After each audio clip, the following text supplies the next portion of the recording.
possibility. Okay, great. Thank you all for coming. Parks Advisory Board meeting for Tuesday, August. My bad. Yes. September 5th. Roll call. Richard Heisey. Here. Bennett Aiken. Danya Elias. Here. Peter Argentine. Here. Rob Mackey. Here. Kelly Ogrodnik. Here. Tom Shevchuk. Here. Andrew Flynn.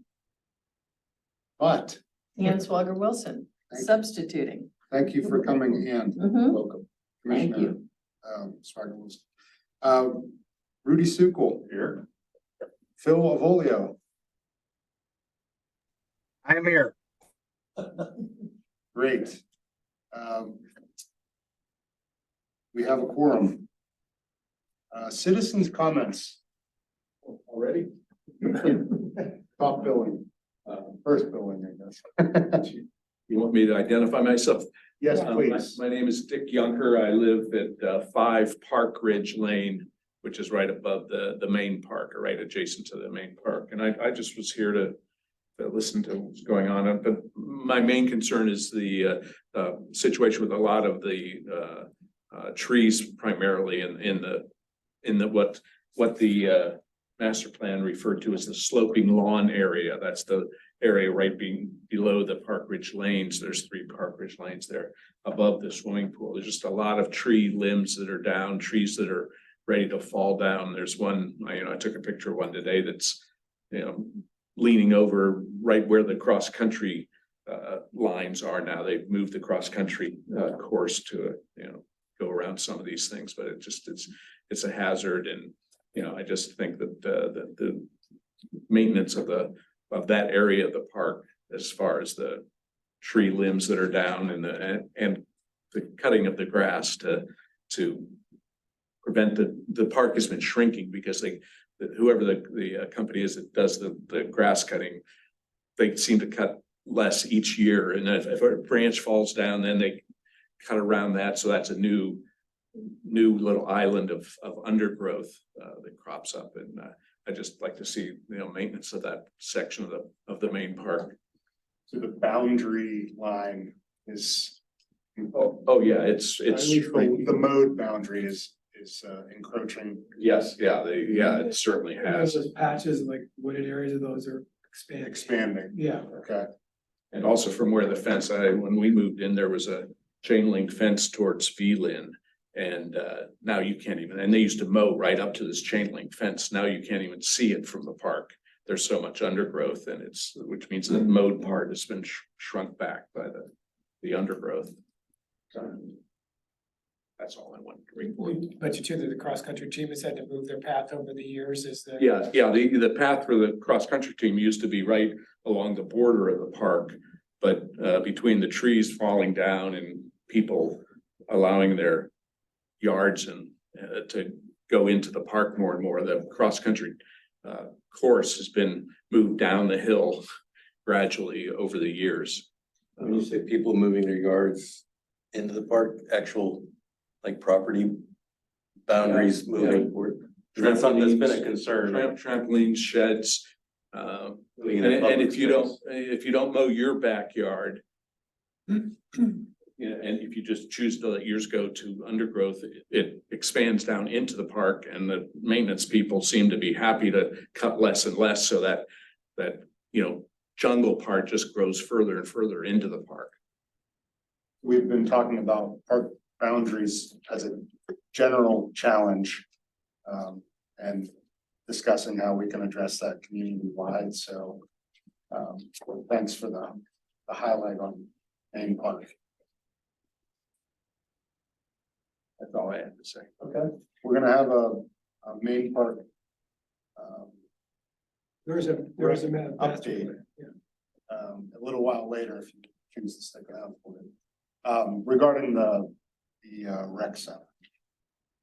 Rec center only, or Well, No, it's for, it's a whole. Or main- whole I'm plan sorry, for the main- master- main- for the- yeah, it's a master park plan plan. for the main park. okay. We have Can I anyone? ask Yeah, can I ask a question? Would this be a concern that Mr. Yunker could file a complaint or just a wish for removal via the MyLebo website? Yes, absolutely. We have the MyLebo service request system, so if you, or call our Public Works Department. Yeah, I remember last year my wife did call somebody and they came prompt because a tree had come down. It was a hazard to the. Yeah, I mean, we're not constantly back there, to be perfectly honest with you, we're focused probably more on the front end of the park than the back end, so. Yeah. If there's an issue, then yes, we'll address it, but we're not back there real frequently, so if there, we're seeing the encroachment or not mowing to the areas that they should be. We try to check it periodically, but there's a lot of things going on too, so. Sure, okay. And I'll add, sorry, go ahead. Well, I was gonna say, I'd add to your observation that I noticed over the years, because I cut through that path all the time, that area, which is kind of a boundary area between the public and the private, used to be something you could actually walk through, whereas now it's, like you say, like a jungle. So, and a lot of that's invasives taking over, which is one of the things we've been trying to get a handle on. So if you would like to carry on further with your public commenting on at a commission meeting will help us with this as well, because it takes money to survey the boundaries and do the maintenance. So it was actually on our list of project priorities for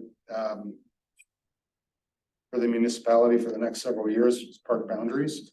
So we would help to get that message from a citizen directly to the commission as well, in addition to Commissioner Swagger-Wilson.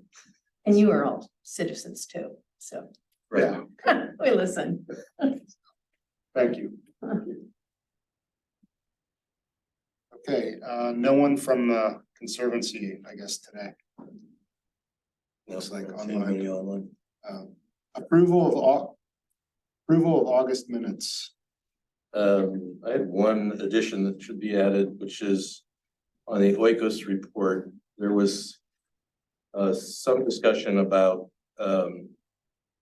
basically it was missing the input from the Nature Conservancy, and talking to Richard and Ron Block, who've been doing active work there.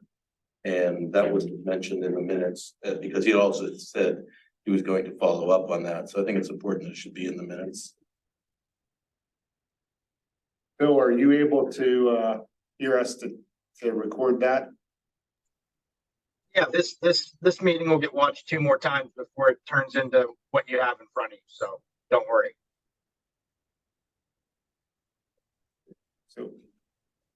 So yes, what Peter just asked for will be captured, yes. Okay, thanks, Bill. So motion, any other comments or questions about minutes? To approve. Second.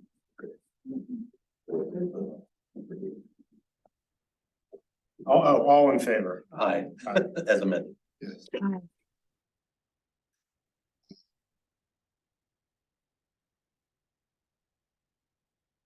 Parks and Fields signage, design guide, message schedule, commission memo, Phil.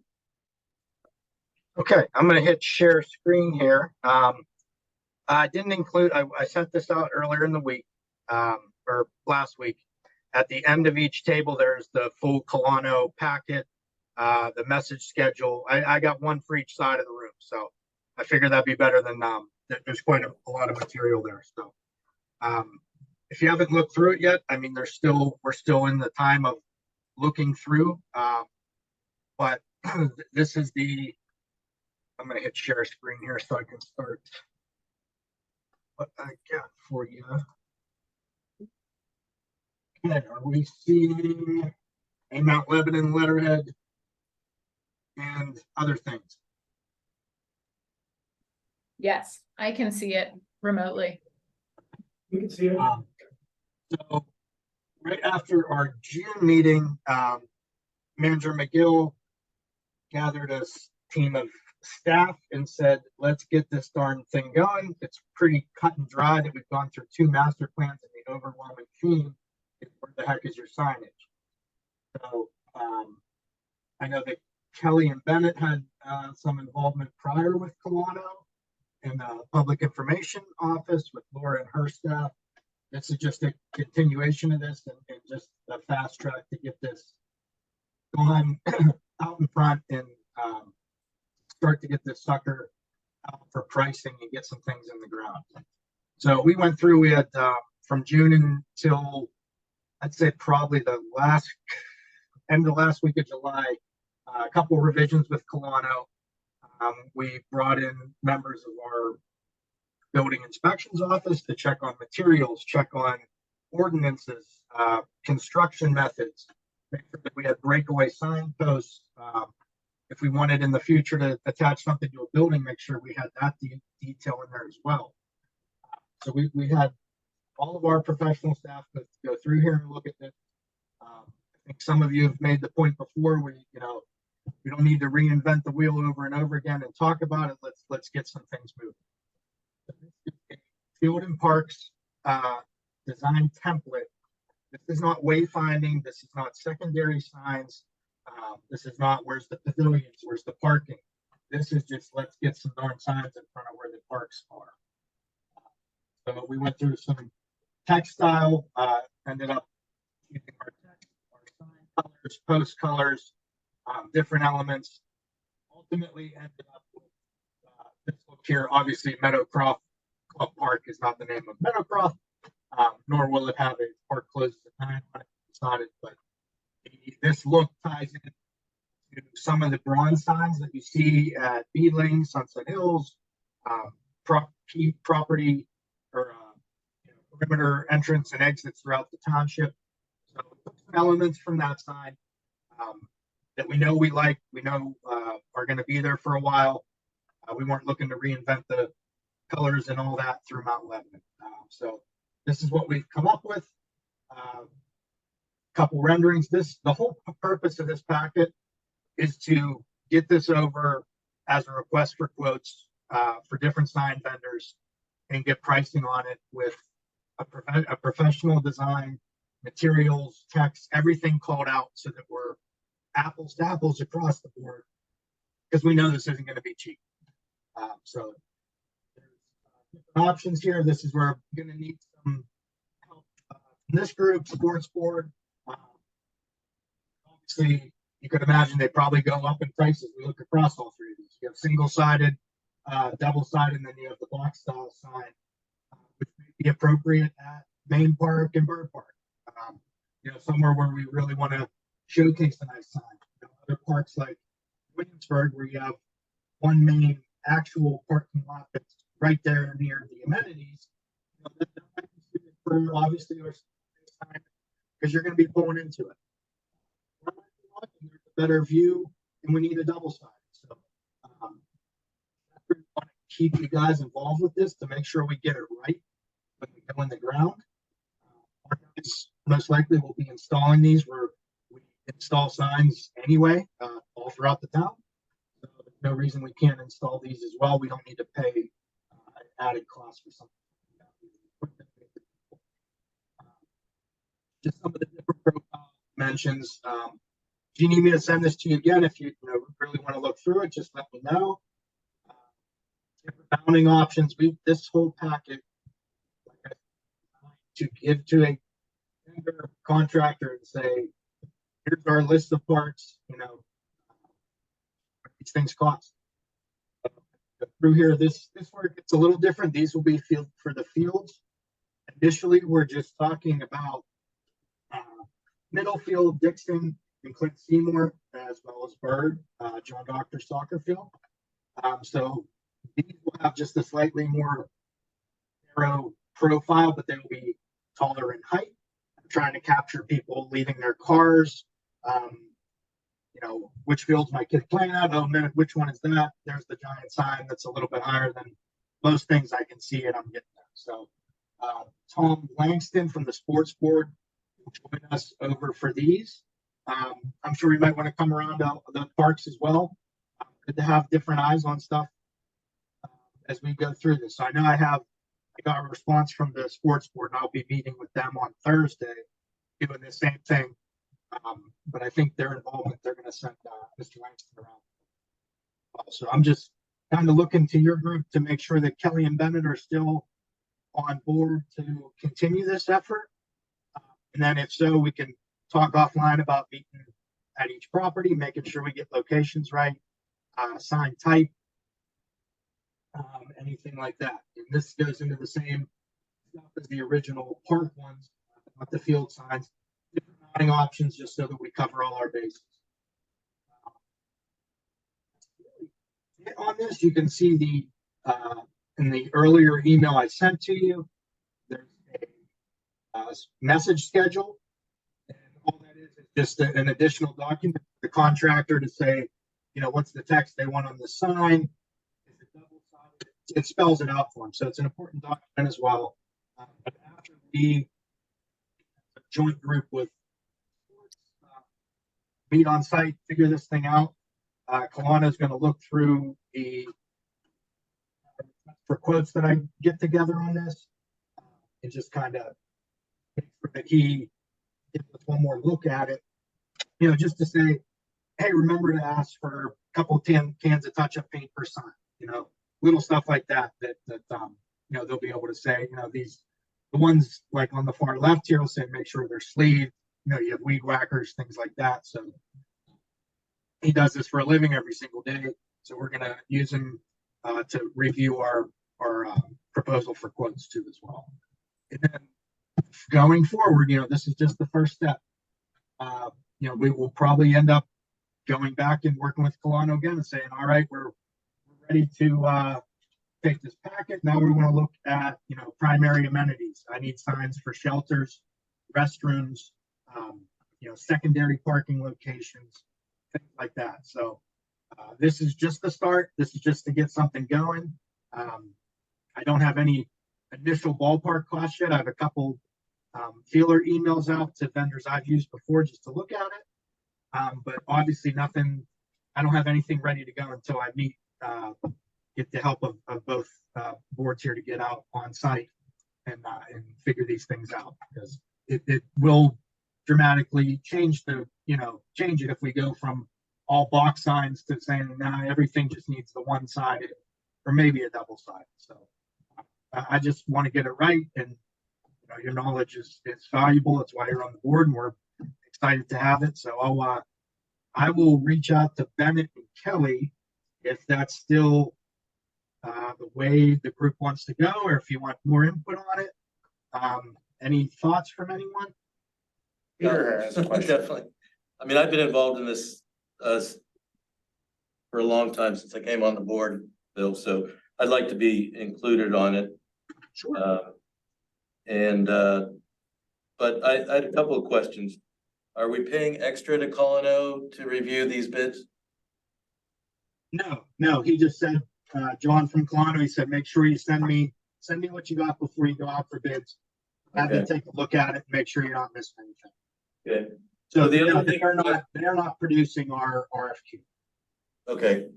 The other thing I would recommend is that you take this, I know even with federal proposals, you can send sometimes or get input on an RFP before it's public and from a vendor. And so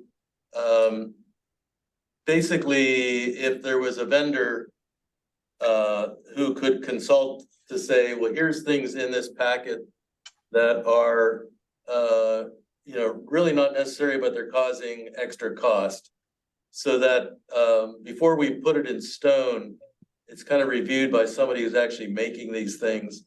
For example, it could be something as simple as all of the specific colors that are called out there. If they're unusual paint colors as opposed to standard, some of the companies just do standard colors. So by doing these custom colors, we could be jacking our price way up.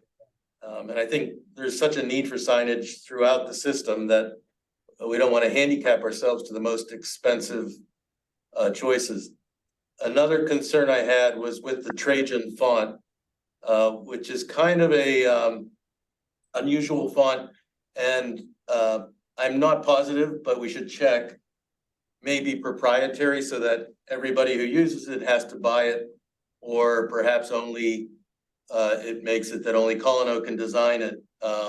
So I want to make sure that they're fonts that are easily accessible. Not just accessibility, which they're sans serif, so they are.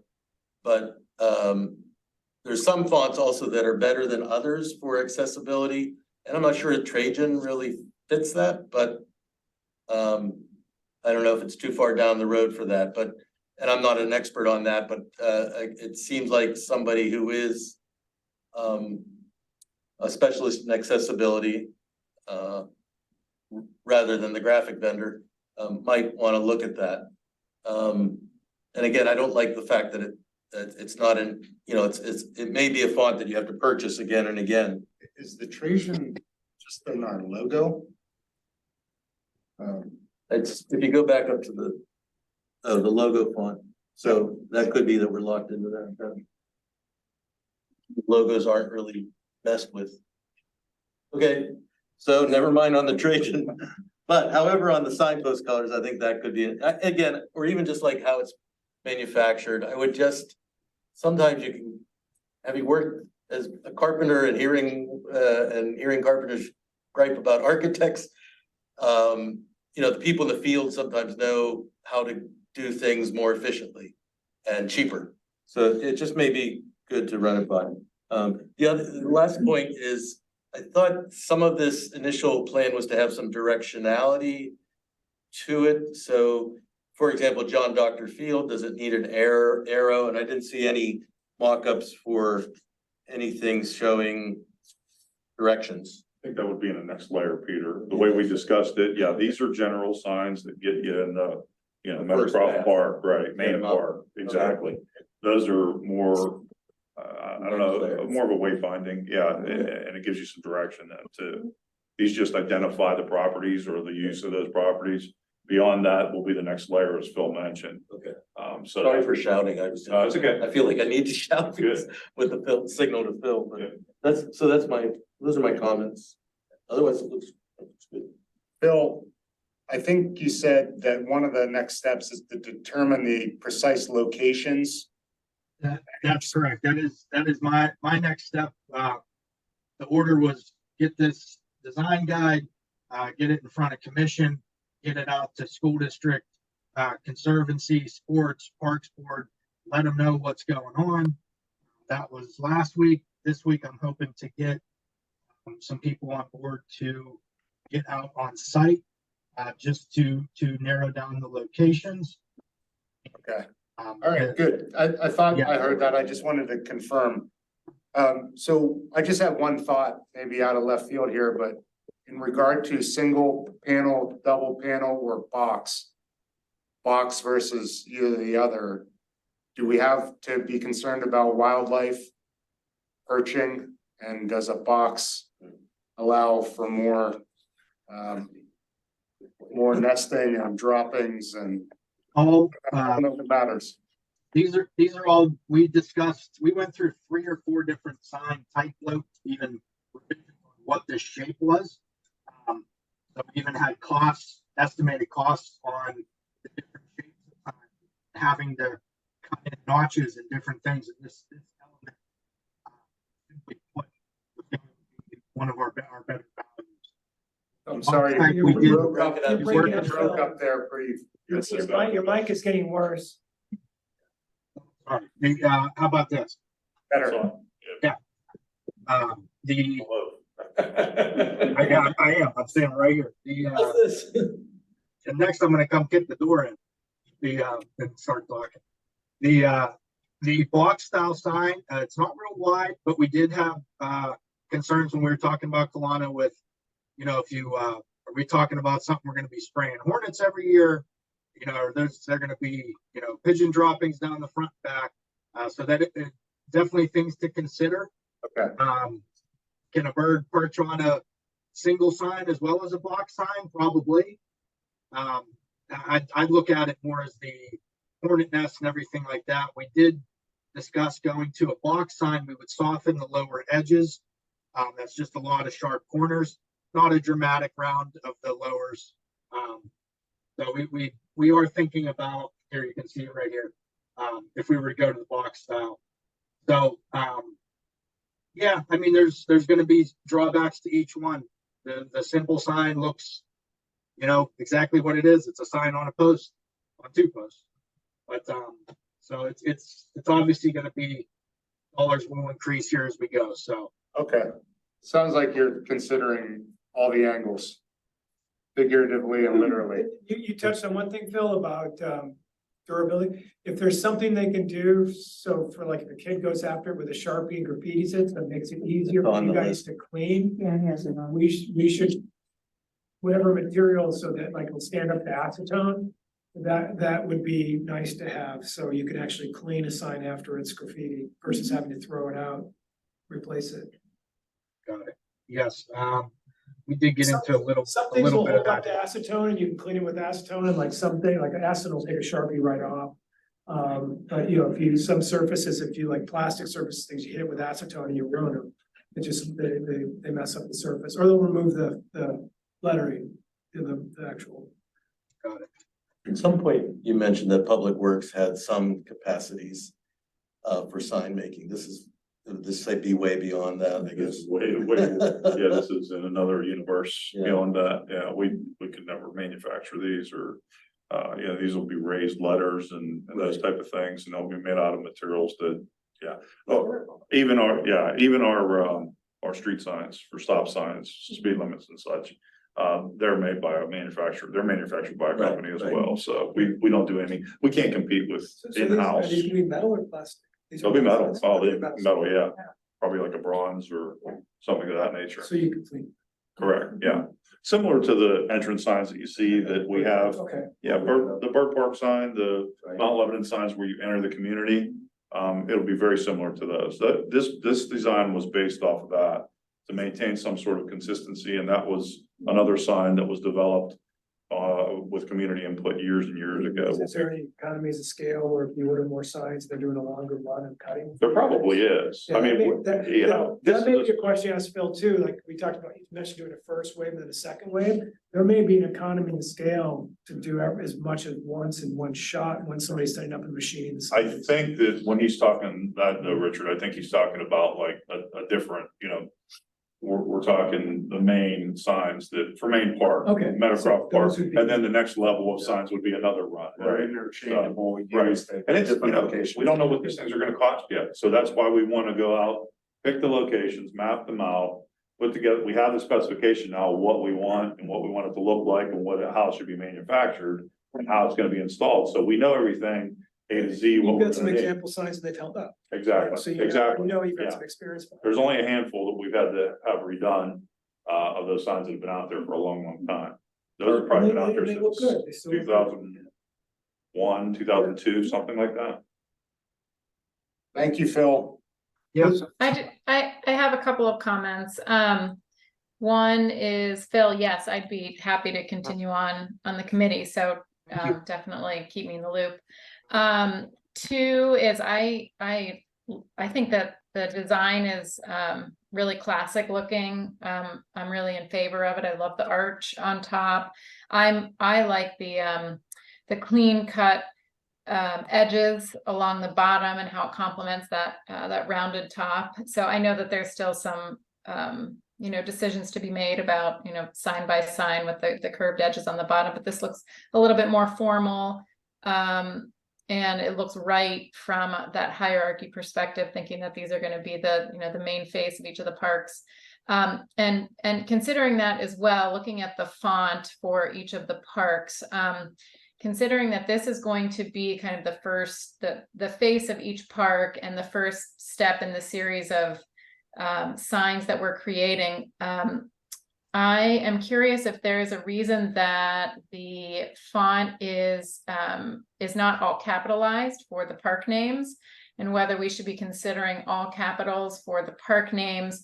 And this would be a question for Kalano too, whether as you kind of move down in that hierarchy to amenities and what site features, if then you move from all caps to, like this, the mix of caps and lowercase. And I'm also thinking about the bird park sign that exists right now. I believe that that's all capitals. So just a question as to whether or not that was discussed, and if there's this is, beyond my expertise here, so I don't know, if there's probably a reason for it, but if not, if that hasn't been discussed, if the question could be posed to Colano as to whether or not it might make sense to go all caps.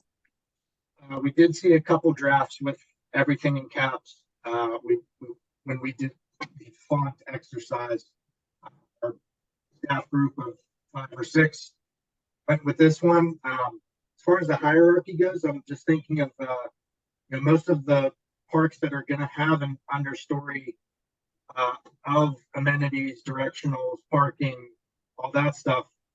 I think we have more parks that will end up with just a single sign than the rest. Church Place is going to tell you you're a church place.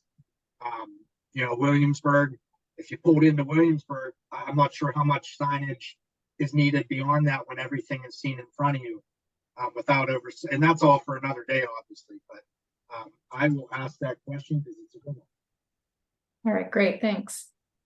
The other thing I'll throw out too is, I'm not sure about this type of signage or if it even falls into this category, but we base our street signs, which are the name street signs, the brown and white signs that you see, on MUTCD regulations. And if you remember years ago, and there may still be a handful out there, they were all caps, and we had to change that to capital and lowercase letters.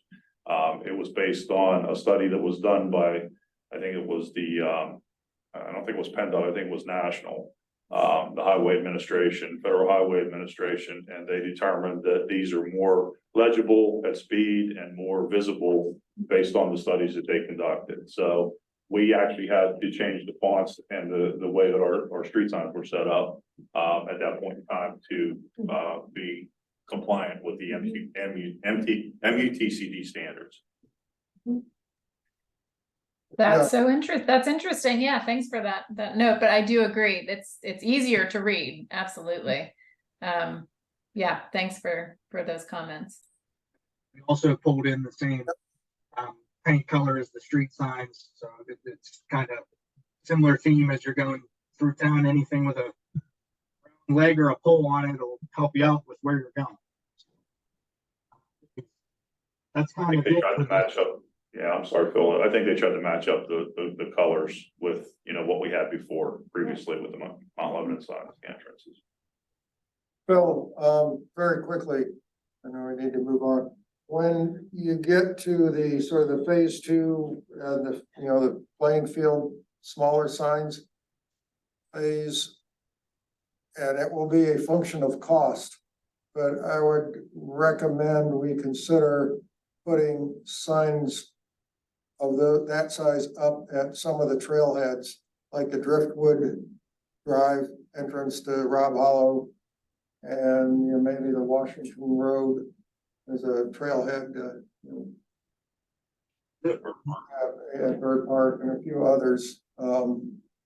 Kelly and Bennett did a huge survey of all the different places and needs, so they should share that with you to.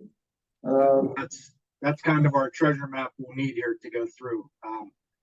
Those are obviously the 3 tough ones, Tom, to your point. It's like, pick your poison where you want to put the first round of the Bird Park sign. There's different entrances that are well used. Same thing with Rob Hollow. So we will get there, but I'm definitely writing this all down. Yeah, not a super high priority, but if, again, it's a function of costs and logistics and when you get to it, but if it's a modest additional cost, it should be kept in mind perhaps at some point. They look great though. Thank you. Yeah, thank you. Thank you, everyone. Next up, Public Works update on grounds, facilities, trees, etc. Rudy, do you want to? Yeah, I can go first. Give Phil a little bit of a break there, maybe get his microphone. Yeah. So we were asked by the assistant manager to guess remind the board, but I don't know if we told you the first time, so I don't know if this is a reminder or first shot, for the board transition to the new boards. We're gonna have to provide a list of duties and functions of the current Parks Advisory Board to the manager and assistant manager and the commission. They want to take that and kind of morph it into the joint group. It's gonna become the Parks Advisory Board plus Sports Advisory Board, so I'm not sure what it's gonna be called, but what Phil did is he has a document up on the screen there, and we will share this with you. He basically took everything and condensed it down to a bullet point list of what the board actually does as functions. Throughout the year, we kind of took the highlights of the calendar throughout the year and pulled everything together on one document.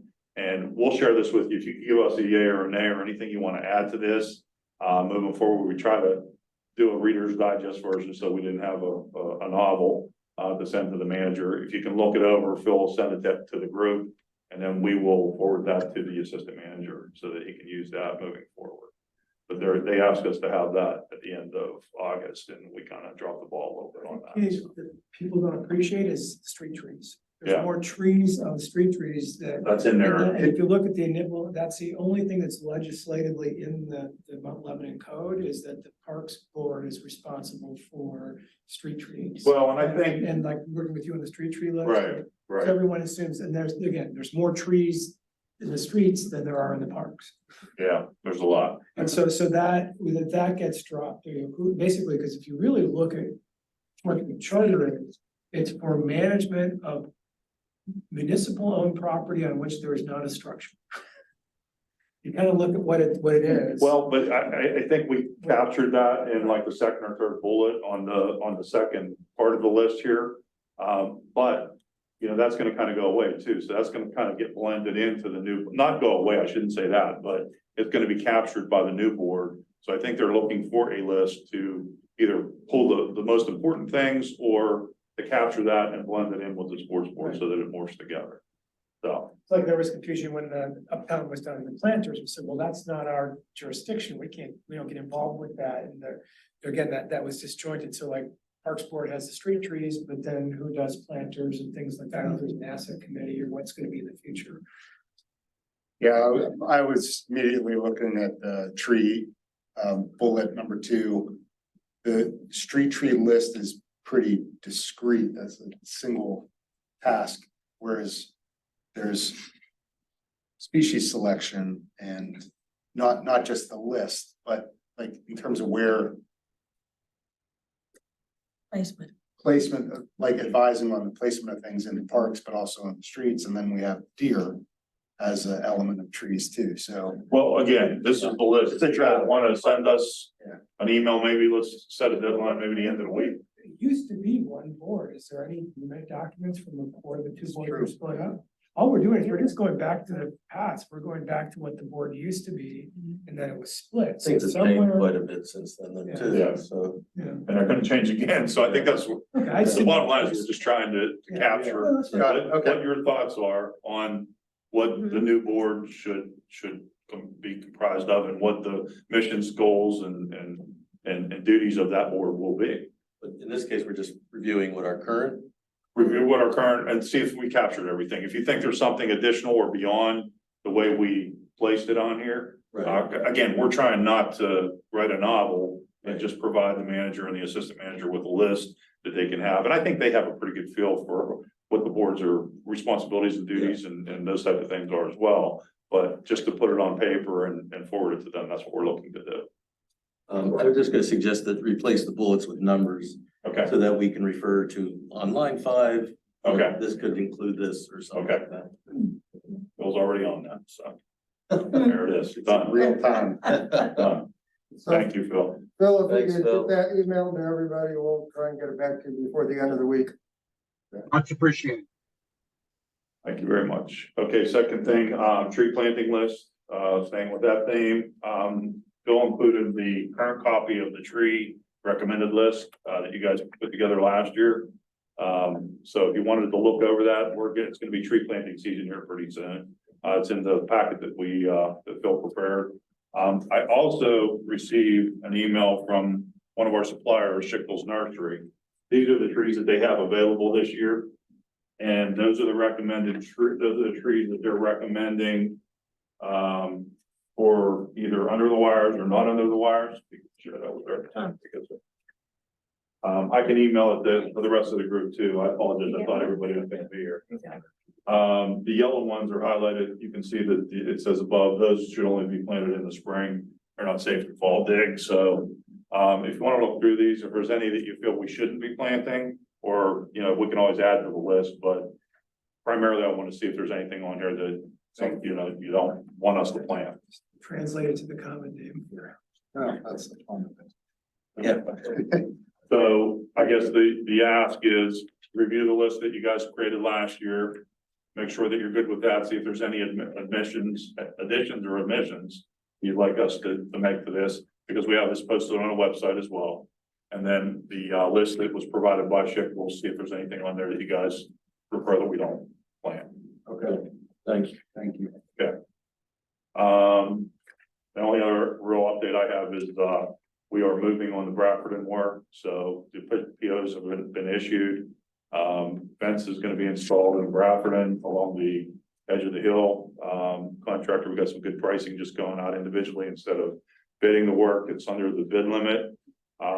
Expenditure's been approved by the commission, so we're gonna, replace the fence along the edge of the hill, on the left side, and the 6-foot fence. We're gonna reuse the post and rails between the field, the grass field, and the basketball courts, but replace the fabric and straighten some of the posts, replace the posts if we have to, but we're gonna reuse most of it. So we did that as an alternate, so that should work out pretty well. We're gonna leave 8 to 10 feet along the edge of the hillside so we can put a walking trail in at a future point. We couldn't work it into the budget right now, but we'll look at doing that after we're done with the fence. We'll have enough room there. We can get a skid steer in there and do the work there. And a separate contractor is gonna do the infield. We tried to package it all together, thinking that we would get quantity of scale, a good price. It didn't work out that way. The one contractor is a fence contractor and he was high on the infield work. The infield and dirt guy was high on the fence work because he was gonna outsource that. So they always build in a little bit of profit margin into that too. So we pulled it apart. We asked for quotes separately. We got really good pricing. We're in under budget. We're gonna get it done. So it'll start soon here. Good. Bill, anything else?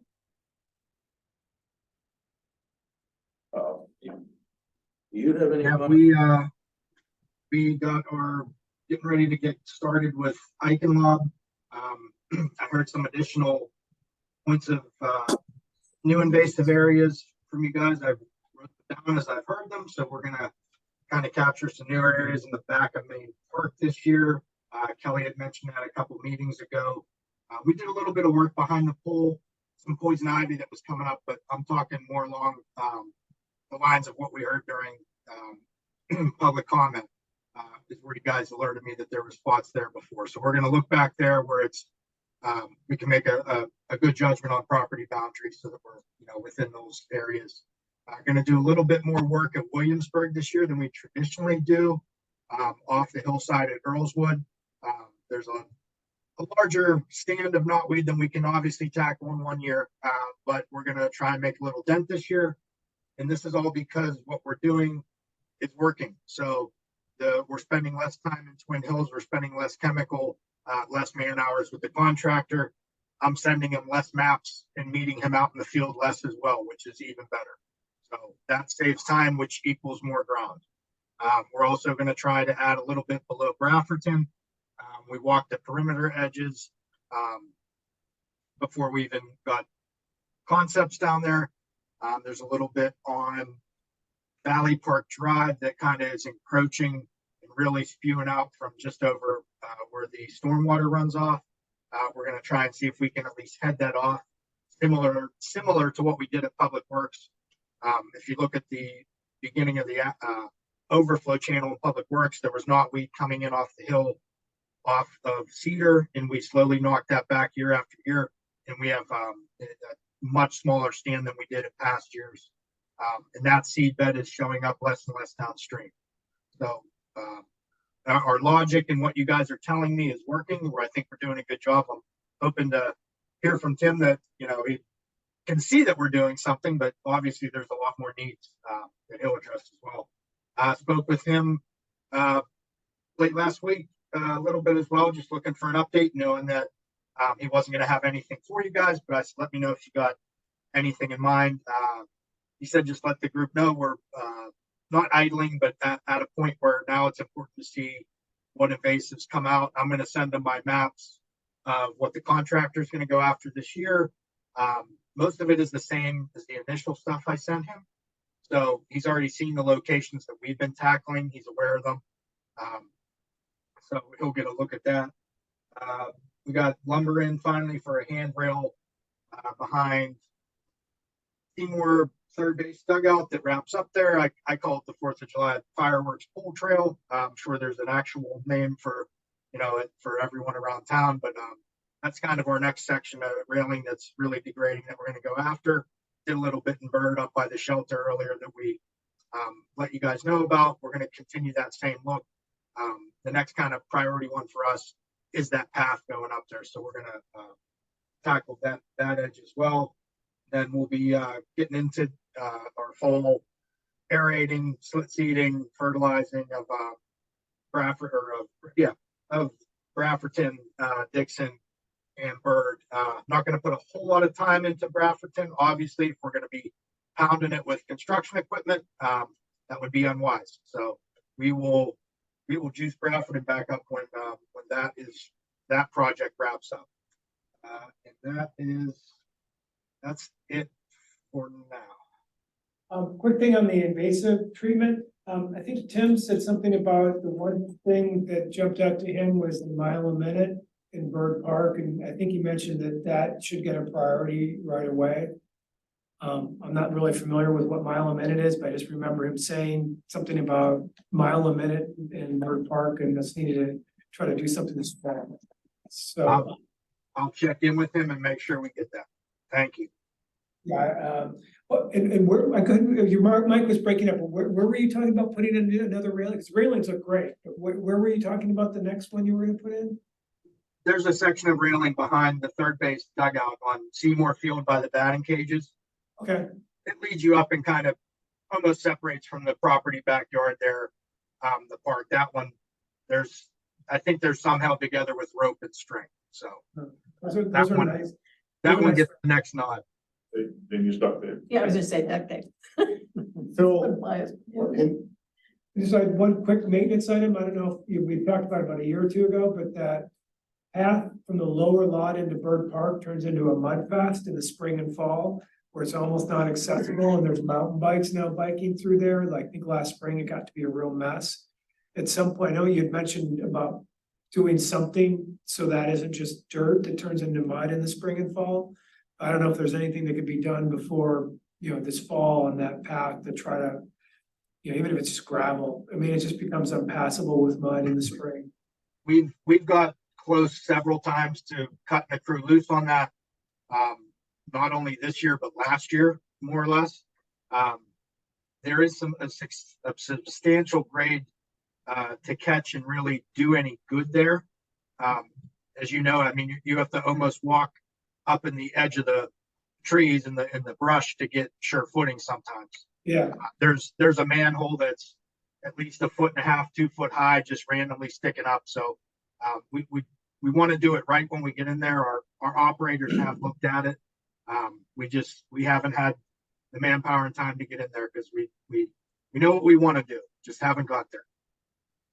Okay, yeah, it's been a couple of years, and it just dawned on me, I didn't know if it was rising the point of a capital project or, but either way, that's just fun to remind if it's on your list that's something that's getting worse. I mean, it's getting more turned up each year, and now, you see mountain bikers in there fairly consistently now, and they eat up trails when they're wet. I think that area would make a good daylighting opportunity. So don't fight the water, bring it into focus, and rather than trying to dry out what is basically a marshy area, delineate it, put a path further to the side, perhaps elevated, and then plant the right types of plants on the rest of it that can withstand the water. Just a thought. Okay. Great. Any Sorry, other- sorry, Sorry. yeah, I was trying to get my mute off. Just one more quick comment on the invasives. If you're gonna ask Eichenlob to look at Main Park, can you also ask them to take a close look at the trail that goes from Park Ridge down into Maine? It is just, it's been covered by, not covered by, but seriously encroached by poison ivy over the last couple of years. It's almost, you know, you can't even get near the ends of the trail without getting brushed by poison ivy. So I think it needs a pretty heavy duty treatment that's going to need to be looked after probably for a couple of years to treat all that. And it goes back several feet. That one is probably something I can get, Kelly. I Okay. did the one from the pool down to V Lynn this year for poison ivy, as it was reaching the same density. So I just need to make my way up there. But if I get the feeling that I can't get up there, and it looks like we have enough capacity with our purchase order, we can definitely bring it up. Good, thanks.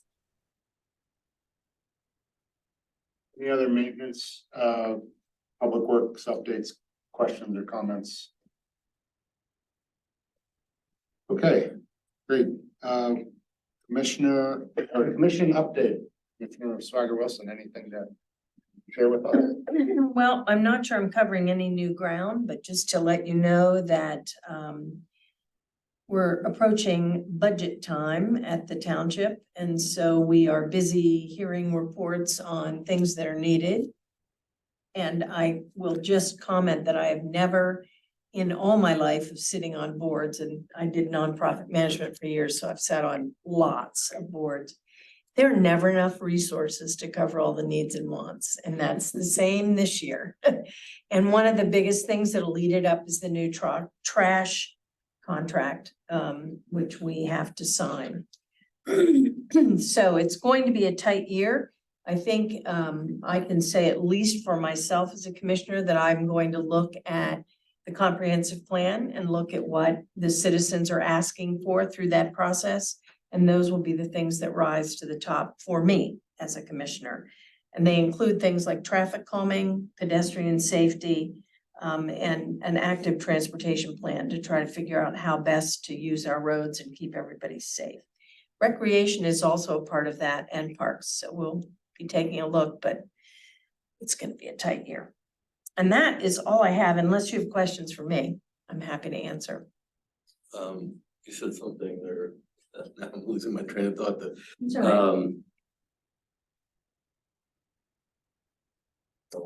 right. I'll give you a moment to think about it. Yeah. In terms of active transportation, we talked probably 7 months ago here about utilizing the park property and the trails therein as As part of that. the plan. So Yeah. we can only get so much funding for parks, but if we got some active transportation funding Sure, yeah, that we could Yeah.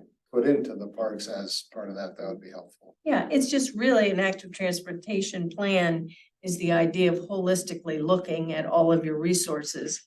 How can we help people get around, including the citizens, children, older people, staff, in ways that maybe we haven't thought of before. Not everybody in a car. Can they be on a bicycle? Can they be walking? How can we make that work so that we can get people moved around in safe manners?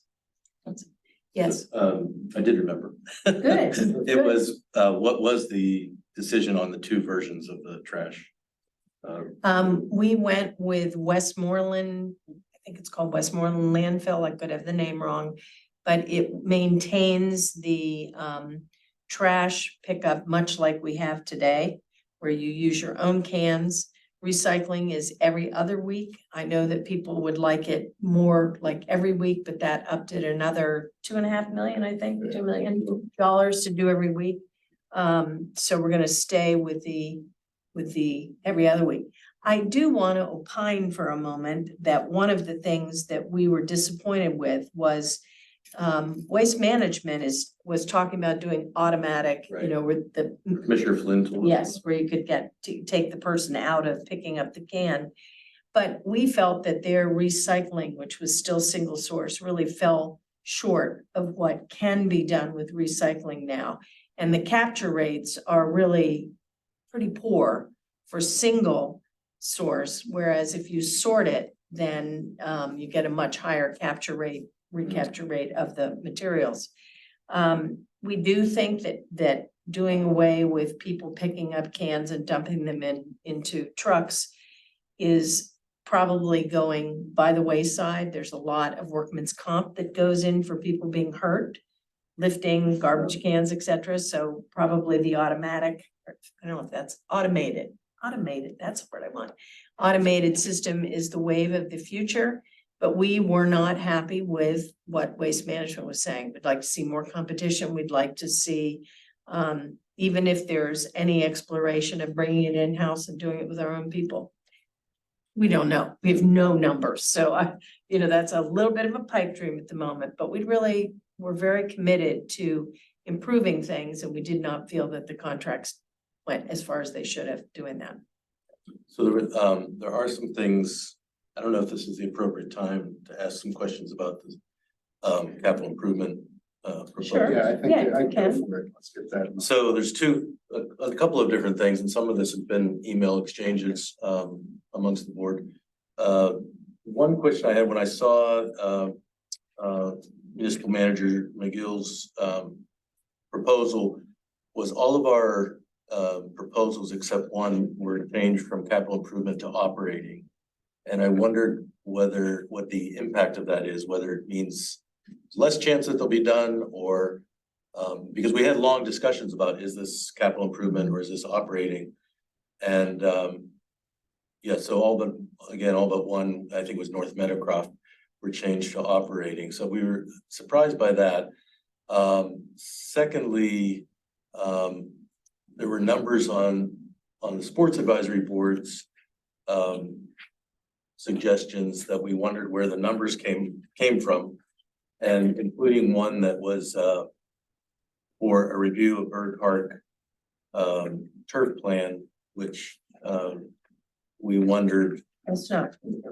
I know that Andrew asked Mr. McGill to please change that to field capacity expansion location Okay. to be determined. There's not a plan to turf Bird Park. Right, it could have been meant natural turf, and it felt like it was maybe a back way to get No, that in by having the study. there's no back way to try to get in and do something like that. that's, Also on that one, the project description was rather vague, which is understandable at this phase of it, but it was unclear.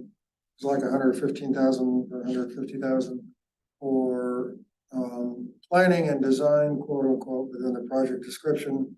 Described the need for a comprehensive study to look at alternatives. It was is this for Bird Park that you're referring to? Bird Park, Yeah, based on the one pager that's in the draft. I think it's Yeah, important to capital think budget. about the whole park master plan that we did. Yeah. And which parks we wish to keep more as open space or closed, park space. Inactive space, I'm not sure I'm using the terms right. Passive, thank you, there's the word I'm struggling to get out, a passive use as opposed to an active use. And I think that at the moment, Bird Park is passive use except for those soccer fields that are down there. And, we need more fields. I know that Mr. Flynn has been instrumental in trying to work with the school board to start talking about how we might share resources. It's funny because as taxpayers, which all of us are, I feel like, I paid for those too, and I paid for that too, and I paid for that. So why don't we try to make sure that we share these things? That's an ongoing discussion. We hope to have, new school board members seated soon, and we can have those kinds of discussions. So we can have spaces that are passive and have spaces that are active and share things. So can we do it? I don't know. Are we gonna try? You bet. I would think so. So, Board Book 11, I've done probably 10 times over 20 years. This is the first community I was in where there was such a divide between the Yeah. municipality and the school district. And sharing of facilities, it was just assumed. And you moving here, you came and there was like this wall between the two entities. It was really hard to understand. right, yeah.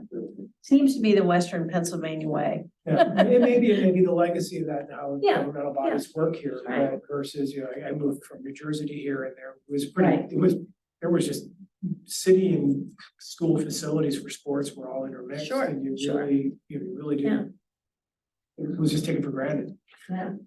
So, So did I answer your question? yes, thank you very much. Okay. I was just, on the operating question, and I don't know, if Rudy, you've had more insight on it, because you were the one coming up with the numbers. You know, I mean, it all comes from the same pot of money for the Yeah. most part. So you know, just because it's designated as an operating budget item, you know, there's certain criteria that has to be met or, you know, we kind of have internal standards on what reaches the level of a capital project. And usually it's a facility or it's a purchase that is a long-term investment for the community. The operating is more attuned to maintenance or short-term investment Right. in current functions or the expansion of a current function.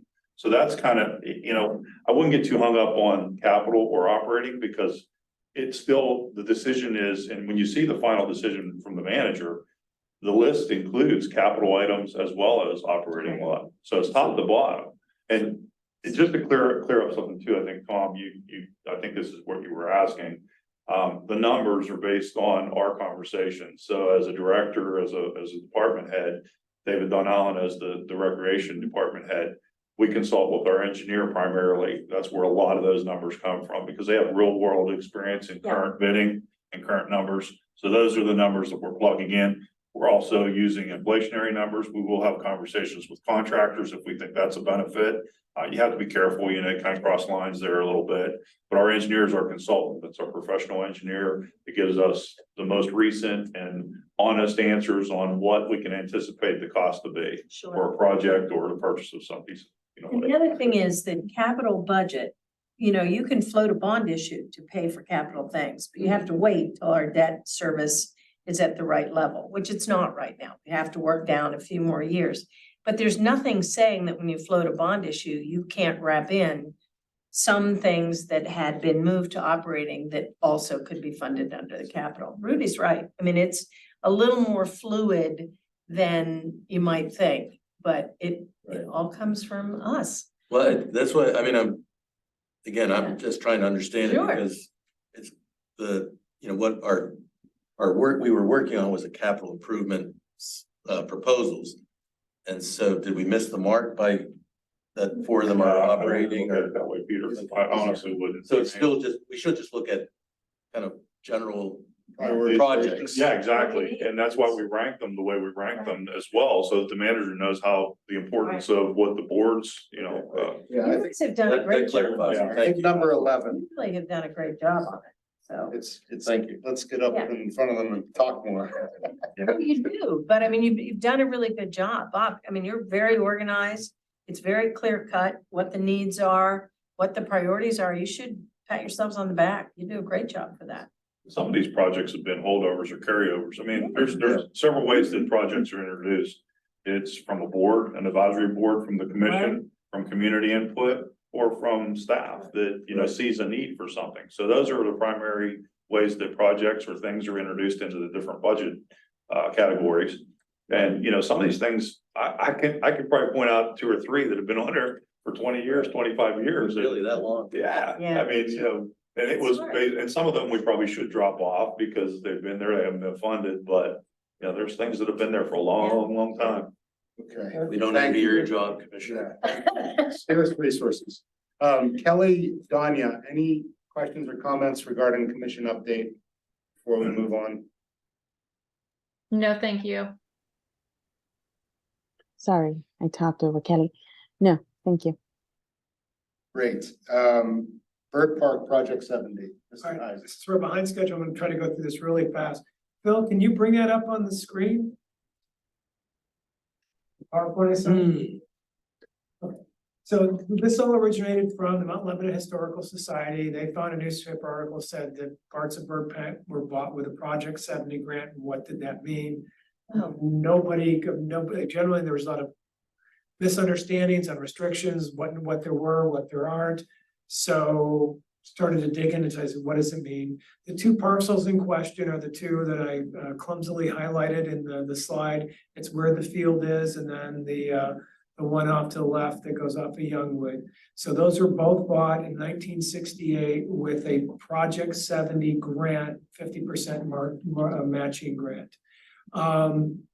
So again, thanks Phil for that. So I'm just, the whole point of this deck is just, it's been 55 years since that grant. Everybody forgot what it meant and nobody really knew. So I thought I'd spend the time to actually, in case 50 years from now, somebody wants to know what it means, there's a document. The Project 70 was an act in the 1960s to create public commons in the English common law sense. And that lands bought via Project 70 became owned jointly by the citizens of Pennsylvania and registered in a commons log. And so so let me, Phil is just kind of going to go back. So I'll tell you when to advance. So, if the grant was approved, then, it was basically became a commons, and then the public body, like in our case, the city of Lebanon, technically doesn't own the land, it's the trustee. Okay. And then the PADCNR acts as the administrative representative of the PA citizens as far as interfacing with the trustee. All right, you want to go to the next slide 6. So land use restrictions, there's a lot of various beliefs on what could we not do and do on these two parcels. There's different types of grant, recreational, historical, preservation, historic conservation. Like I was finding cases where there was severe building restrictions, but I was told that was related to PADCNR or to conservation grants. So again, I had a call with PADCNR and they were happy on this particular topic because all citizens own the land in common. If you reach out, they'll talk to you about it because you have standing as a citizen. So, for example, conservation is more strict. Historic grants, you have to preserve the structure. That's why there's not specific rules out there, like historic grants fall under historic preservation codes. Conservation grants fall under the conservation codes. Recreational, which is what we have, is basically you can use the land for anything that's fun. That's recreational. Recreation is very broadly defined. You can put any improvements you want on the land as long as it's related to recreation. I said an example, if the city decides they want an office building, you can't put it on that Project 70 parcel because hopefully city workers are not having fun all day. So There goes the nude beach. and like they noted, what to be aware of, any installations on Project 70 land become the property of the citizens of PA, that as soon as the city builds it, you lose title. It's like a leasehold improvement. All right, you want to go to the next slide? Phil, slide 7. Again, in our case, these two parcels, I believe I was told there's also some Project 70 parcels in Rob Hollow. That the trustee, the city has to act in interest of all citizens of PA. It can't discriminate between residents of Mount Lebanon and non-residents in any way or form. That's interesting. And because it's managing the facility on behalf of the citizens of PA. Sure. Little restrictions, you can't build a facility and then lease it to a single group for their exclusive use. It has to be for all citizens. You can't let a private party install items on Project 70 land and then let them have exclusive use. And you can't bar allow one type of recreation once you build a facility and bar others. So if you build, for example, a turf field, you can't say baseball and soccer can use it, but no one else can. It has to be available for craft fairs, birthday party. The thing is the field is rentable. And if it's recreation that the party wants to do, and recreation is broadly defined, you have to let them rent the facility. You can't say no, as long as it's recreational. So if someone says, I want to have a craft fair and it's fun, and I want to do it on your turf field, you have to allow them to rent the field because that's a recreational activity. You also may not share use of facilities on lands with another body. So you can't have a jointly funded, a school district and municipality facility on Project 70 land because the school district is not a named trustee. So it has to be, and you can't, so for example, if the school district pay for part of its facility and then be given exclusive rights of use because that takes an act of the state legislature. Because the citizens of PA have exclusive rights of use for anything on that property. So the city's not allowed to split that. Financial management. This is where the PADCNR said facilities on Project 70 lands typically die, that cities are reluctant to move forward with significant investments on Project 70 recreational lands, is that you're not allowed, the city should not have to financially support whatever's built after it's built. That it should, the intent is it's entirely user fee supported. Because the state has to bail out any facilities built if the municipality gets into trouble or the facility turns into a white elephant. And you're not allowed to use borrowed funds for any facility built on Project 70 lands because they don't want it indebted. So for example, like a turf field, they said even major repairs and refurbishments like a returfing needs to be covered in by a sinking fund. You need to have user fees that cover 100% of costs plus anticipated major maintenance. And if the facility can't be funded with user fees, that's kind of seen as an indication of a poor use of public commons land, and the PADCNR may intervene to stop the project. And then you want to go to slide 9. So again, they noted that municipalities typically don't build things on Project 70 lands that are reservable facilities because of the rules. You can have it open and everybody can use it, but the second you start to allow it to be scheduled, it triggers all these rules. And so if you're going to have a reservable facility prior to building, you have to do the budget projections. You have to calculate what you think the usage is going to be, the user fees, and then you have to go confirm with potential users, like a marketing study, that there's actually demand for the facilities at that rate, and that you could, once you construct it, it will be self-supporting. If the governmental trustee can't show that the facility they want to build will be self-supporting, they're strongly discouraged from proceeding. And where they said it gets a little bit difficult is because any citizen of PA has legal standing to object, because we all own the land jointly, you can get hit with lots of requests by individual citizens. They have the right to go straight to PADCNR and trigger processes. No courts, no lawyers, that they have the right to tell PCNADNR that there's an issue with a planned facility. We'd like you to intervene on citizens' behalf and get involved. So they just said it can be administratively difficult to do a reasonable or facility that's reservable on Project 70 lands because of the common law requirements about future maintaining funding. You want to go to the last slide? And this is one I think that would be, is that there can't be any discrimination on either where the person's from or the type of activity. The fee has to be exactly the same for everyone. So if you have a reservable field, whether it's a game, a practice, a club event, everyone has to charge the same fee, because you have to be blind to how they're using the facility, as long as it's a recreational use that doesn't destroy it. And you may not discriminate between residents and non-residents, neither on fees nor making reservations.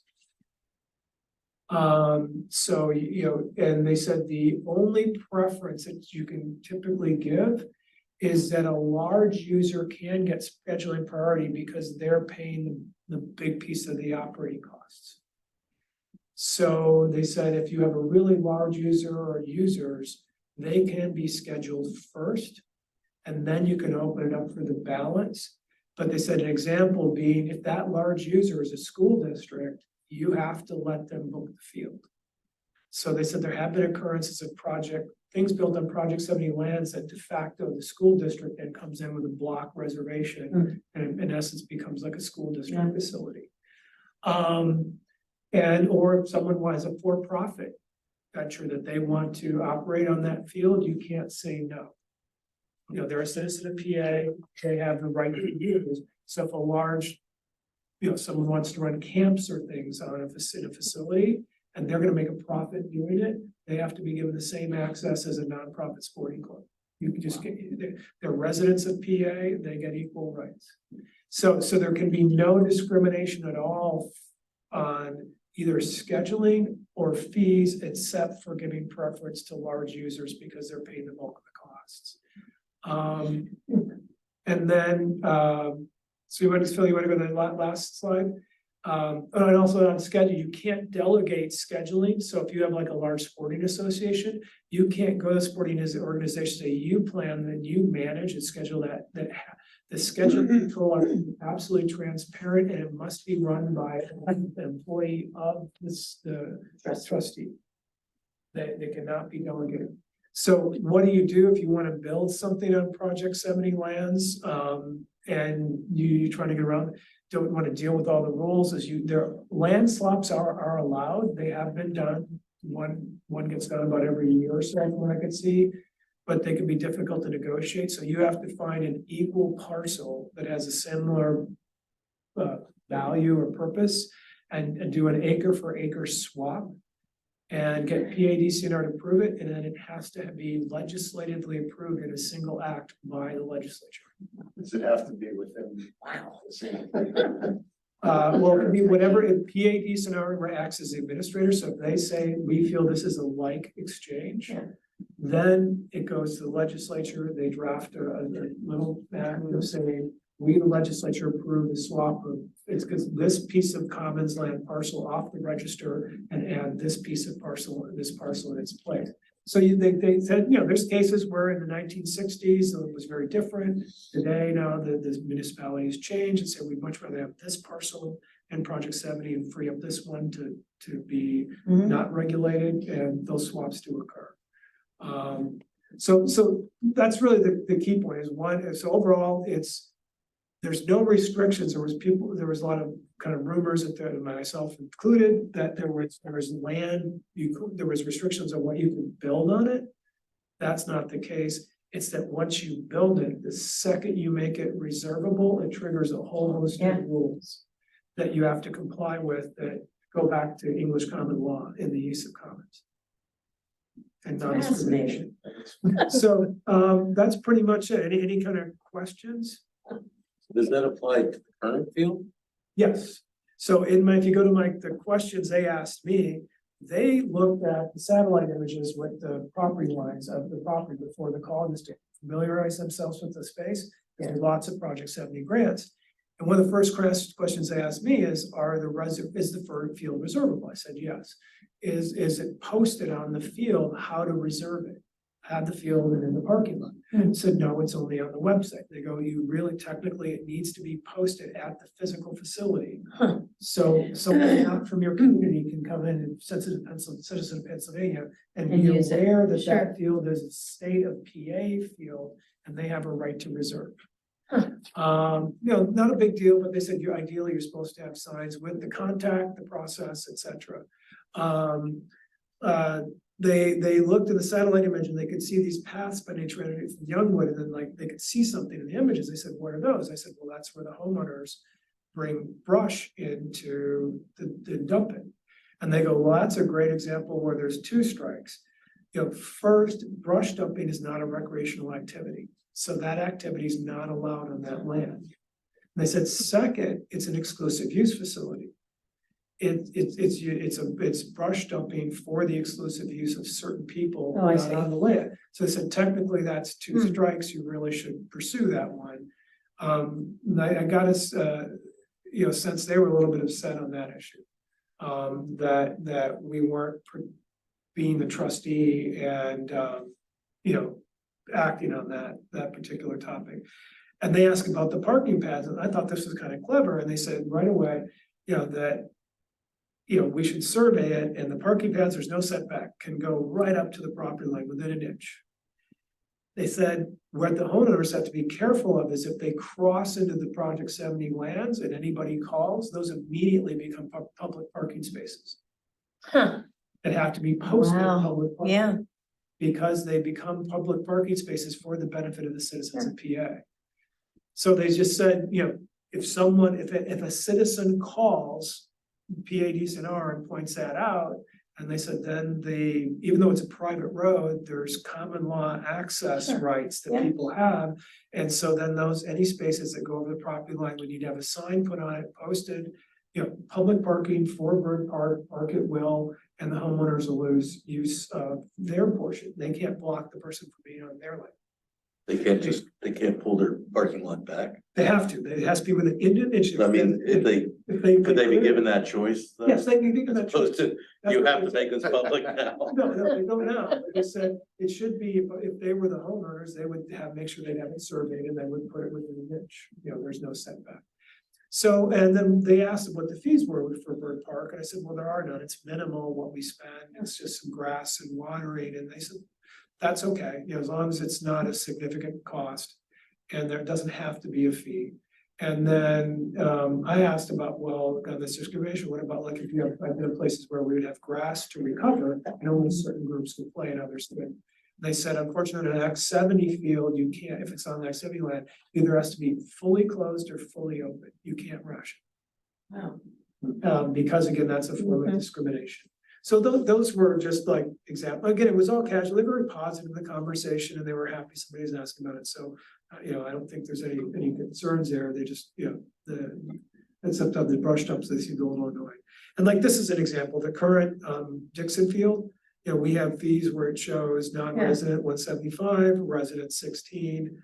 That would not be allowed on a field built in the Bird Park. Yeah. You would have to have, the fee is X dollars. Mhm. And again, even practices, so when like little 6-year-olds are practicing soccer, the second they reserve the field, they bear the full cost. You have to rent the entire facility, not part of it. That's where, that was, I think would be a challenge where not so much games, but if you had to pay full boat for practices. And I don't know where we came up with the $175 per field, if that's our real cost. So if you did a turfed field, if that isn't, but if you did a turfed field at Bird Park, any user would be looking at $175 an hour. Is there no fee for Bird Park right now? No, and they said there didn't have to be. When I described it, it's just a grass field and, with some overseeing and, just maintenance. It's no different than grass, anywhere else, except it's a little more intense. And there's some sprinklers. They said that's fine.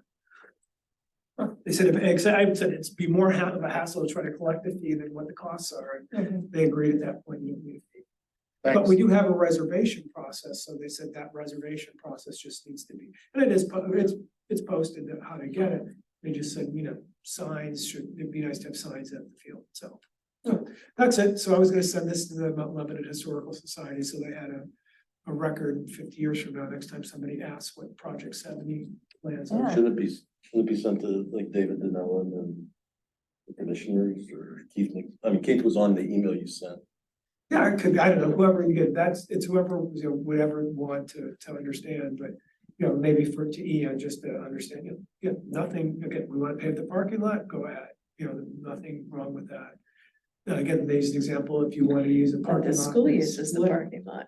Right, and they said, That's an interesting side to me. well, And actually, when we were talking about it, I said, I don't see why we would pave this parking lot if the school's not willing to contribute to it because they use it. But it sounds like with well, and the 70, there's That's new Department crazy. of Transportation regs, if it's used as a pickup zone, you have to comply and you have to build it to the DOT regs. wow. And so the one question I had is if we pave it and we acknowledge the school uses, that triggers the DOT rules for the parking layout. Mhm. We actually touched on that with PADCNR. They said that would be forbidden and you would have to ban the school from using the lot under Act 7. If we went ahead and paved it. If like we that. paved it and we That's acknowledged the fascinating. school, we gave the school a right of use. Yeah. Which then triggered the DOT standards. Sure. That would not be acceptable under Act 7. Fascinating. And so you would have to Wow. formally notify the school that they're no longer. Allowed to use it. They, unless there was some sort of we got in the weeds of this, one, unless there was some sort of reciprocity agreement between the school that allowed, that formally allowed park users to use the school lots on weekends. That you could convince the PADSCNR that the swap of rights, parking rights was equivalent, and they said that would be enough of that. Jiminy Christmas. And so. I'm sure glad that's not my ward.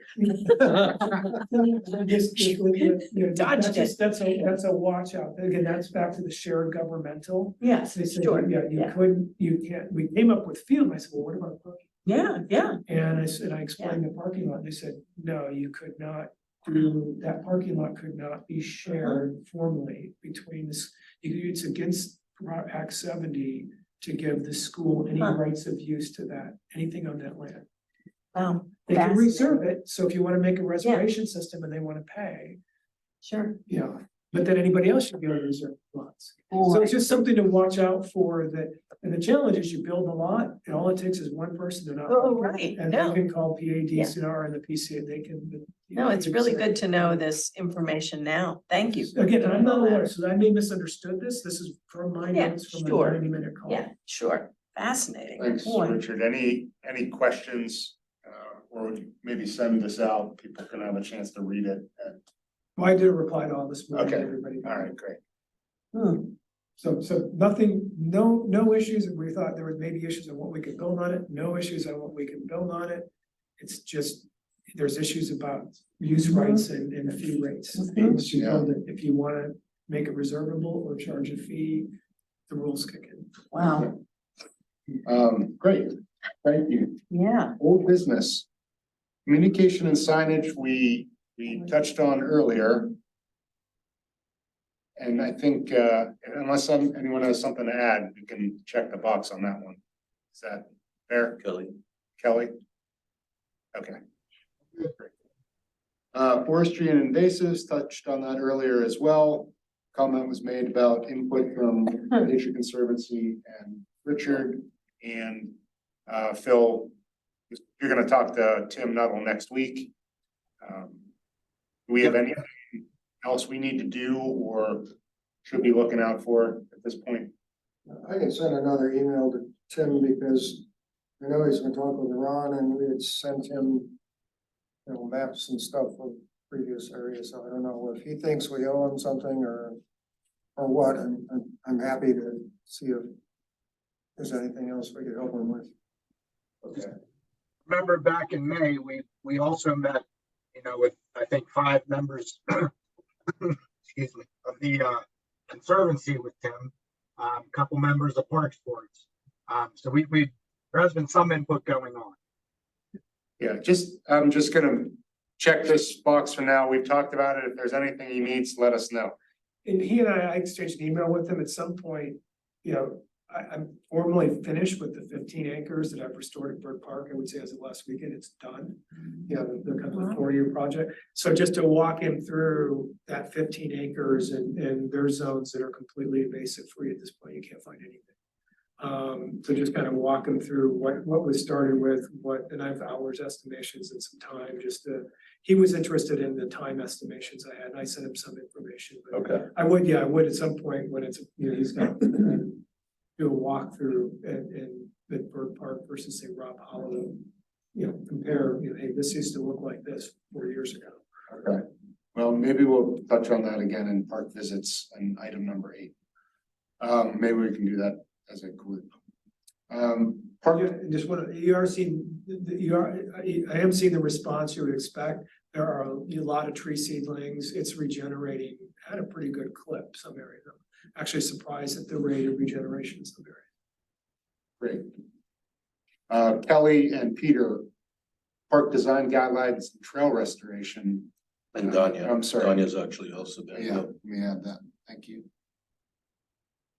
Kelly should really lead. She's been doing the lead work on it. Yeah, at the last meeting, I presented 3 different park design guidelines that we were going to start reviewing, and it was discussed that our first step should be to create a table of contents, which we've done. So we have a draft table of contents that the 3 of us still need to leaf through and make sure that it's most appropriate for our use in Mount Lebanon, because we were pulling from regional park guidelines, towns of different cities of different sizes.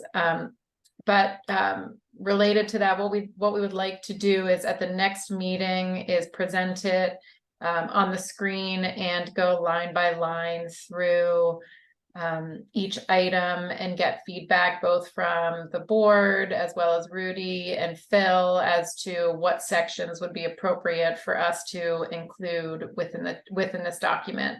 And then once we have a table of contents that we all feel comfortable moving forward with, what we'd like to do is then look for volunteers within our group to see if we can do the build out of the actual guidelines itself.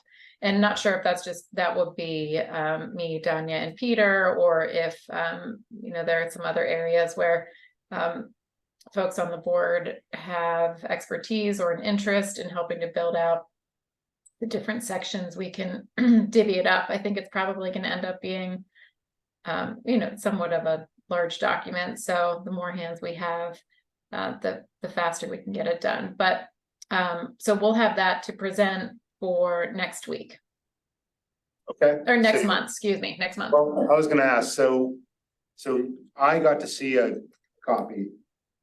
Will you publish the same or another version or revised of that in like maybe 2 weeks to give us 2 weeks to? Yeah, we could do that. Peter and I think that I had sent that around maybe last week, and I think Peter and Danya, I would potentially still like to comment on that. So if we can have another 2 weeks Yep. to whittle it down, and then I can send that to you, or I could send it to the whole group and have folks, if you have time, to review it beforehand. But I did want to mention right now that there will be sections in the table of contents that could be that really may not apply to us. So we do not intend to send it around with stating our case for including X, Y, and Z sections or topics, because we don't, this is just what we think maybe would be appropriate, but Rudy, you may think, oh gosh, we don't, we can find that information in another document, or yes, we really need something like this, we need to add this in. So we'd love your feedback. So this is really just a first pass and really looking to get a lot of feedback from you. Sure. Thank you. All right, thank you.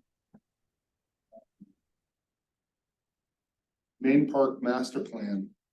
Richard, any Yeah, updates? no, I think there's a consultant engaged and it's on its own, so yeah, there's not a group anymore as far as I'm. Can I just add a couple things to it as the commissioner that pushed for this pretty strongly?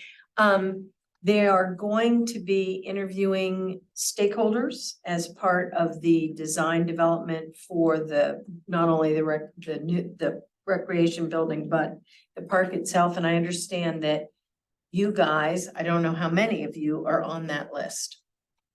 So they'll be going to use Sports Authority, commissioners, Rudy, all sorts of people to get input. So that's the next step, from what I understand. On the last project, I spent a lot of time behind the site of the parking analysis model for the consultant, just to look at building codes and what the Mount codes, versus what a rec center requires. And I did some things behind the scenes for the last stuff. Nice, yeah. Because at least on the SAB side, they didn't have individuals involved who had construction or project background. And so we're not understanding like how much space they need for parking. Well, this has architects involved, so they darn well better. So they can say, they better, that's their job. So Mr. Yunker, just to highlight it, this is Main Park Master Plan project that's underway right now. It's to take a look at all of the uses that are being used in the park, and is there any better way to rearrange it? The understanding being that this is a park that has evolved over time where people would come in and say, oh my gosh, we need basketball courts. I'm making this up. And so, look, we have a free spot here, let's put it here. So this is trying to look at it holistically and decide if there are better ways to arrange things so that it can be even more usable and more accessible. It's, because of the slopes, it's not particularly accessible. And there's some kind of problems built into it that might be able to be fixed. The recreation building got thrown right in because it is not accessible. It does not meet ADA standards. And I think as a government, that's, I guess, a moral. Yes, thank you. That's what I wanted. Moral imperative that we make our things at least accessible. So that's why that got thrown in as well. Okay, and there will be time for public input on it. This is not going to be a closed process. Do you have a sense, I know it's early, but do you have any sense of regarding the building. Whether it's vertical or horizontal.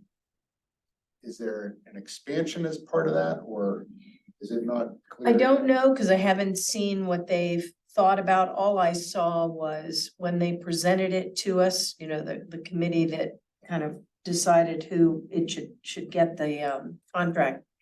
And they looked at a vertical resolution of it, but this was, you know, what they were doing was taking examples from other places and saying, here's one way that this has been resolved before.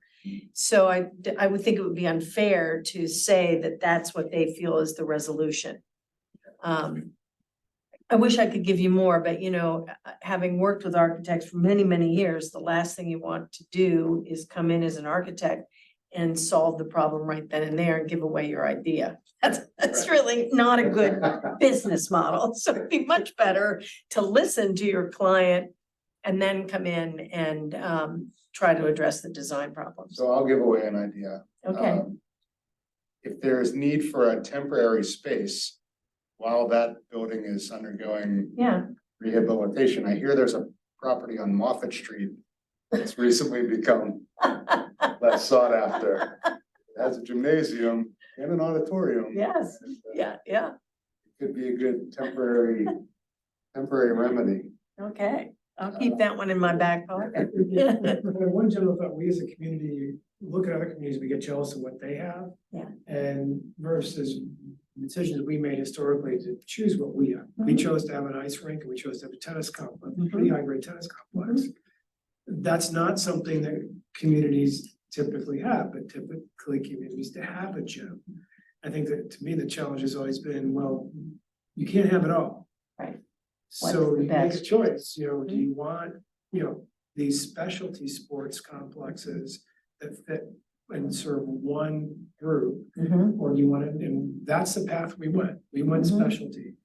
And, you know, but now we're complaining that you don't have a general use complex. And you probably can't have both. Yeah. And that's, Always that question Yeah, of and limited so- resources. yeah, there's plenty of room for a rec center if you remove the tennis complex. Yeah, well, yeah. Like, Yeah, and I mean, but that, not that I'm saying that should be done, but No, that. I know. When you start constraining your point, when you start Yeah. constraining the decision up front, where you can't do this, you can't do that, this is off limits, this is off limits. Well, you've already made the problem unsolvable Mhm. because you've got all these sacred items that all can't, but which were good decisions, you know, the ice rink was a great decision, I'm not saying it's wrong. But once you have an ice rink, you can't begrudge or say that, well, I should have a gymnasium too. No, I chose to have an ice rink, and it's good, and I'm okay with that. And I think that's the one thing, right now is a lot of, not realizing what we have and saying, well, what we don't have, I want that too. It would be hard to be all things to all people. Right. It would be pretty impossible, so. So, you know, do you choose to have the best ice rink you can? We have an ice rink, that's what we're gonna do. Let's build a really nice ice rink, and let's be really good at that. And so, Thank you. Rafferton Restoration, Phil and Rudy both gave us updates. Yeah. Danya, do you have any thing you want to update us on? No, not at the moment. Invasives in the municipal code.